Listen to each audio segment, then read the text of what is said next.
BA part first के paper second भारतीय राजनीतिक विचारकों में प्रथम विचारक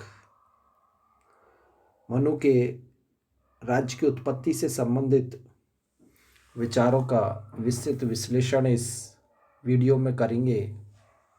मनु ने अपने ग्रंथ मनुस्मृति में राज्य के दैवीय उत्पत्ति सिद्धांत का समर्थन किया है। इन्होंने राज्य की उत्पत्ति का वर्णन करते हुए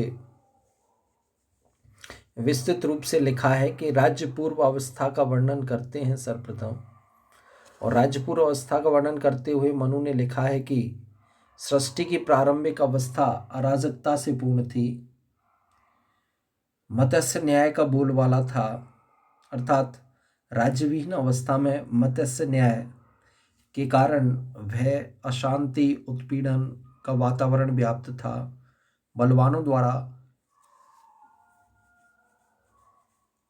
निर्बलों पर अत्याचार किए जा रहे थे।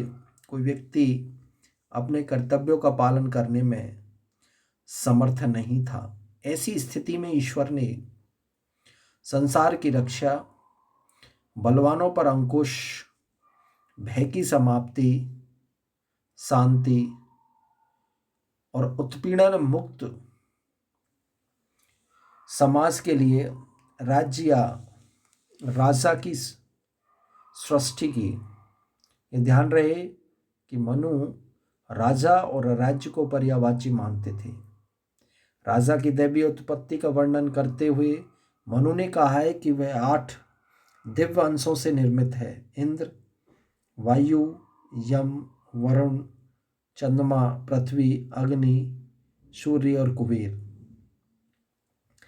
इन दिव्य गुणों को धारण करने के कारण राजा तेजस्वी है। सूर्य के समान संताप धारण करने के कारण पृथ्वी पर उसे कोई देखने में समर्थ नहीं है। अर्थात एक प्रकार से मनु राजा को देवता का स्वरूप मानते हुए उसकी किसी भी प्रकार की अवहेलना या उसको नहीं देख पाने जैसे गुणों को व्यक्त करते हैं। मनु के अनुसार पृथ्वी पर राजा सर्वोपरि है, अतः उसकी सत्ता को कोई चुनौती नहीं दे सकता। वह ईश्वर का प्रतिनिधि है, अतः केवल ईश्वर के प्रति ही उत्तरदायी है। राज्य शक्ति या राजा की शक्ति का अतिक्रमण करना किसी व्यक्ति के लिए संभव नहीं है। इसके दुष्परिणाम के बारे में मनु ने चेतावनी दी है कि अग्नि असावधानी से उसे स्पर्श करने वाले व्यक्ति को ही जलाती है, किंतु राजाग्नि चिर संचित धन संपदा सहित समस्त कुल को ही जला देती है। अतः राजा चाहे बालक हो, उसकी आज्ञा अविज्ञा कभी नहीं करनी चाहिए। प्रजा को अनिवार्य रूप से शासक की इच्छाओं का पालन करना चाहिए, क्योंकि उसकी इच्छा ईश्वर की इच्छा से प्रेरित होती है।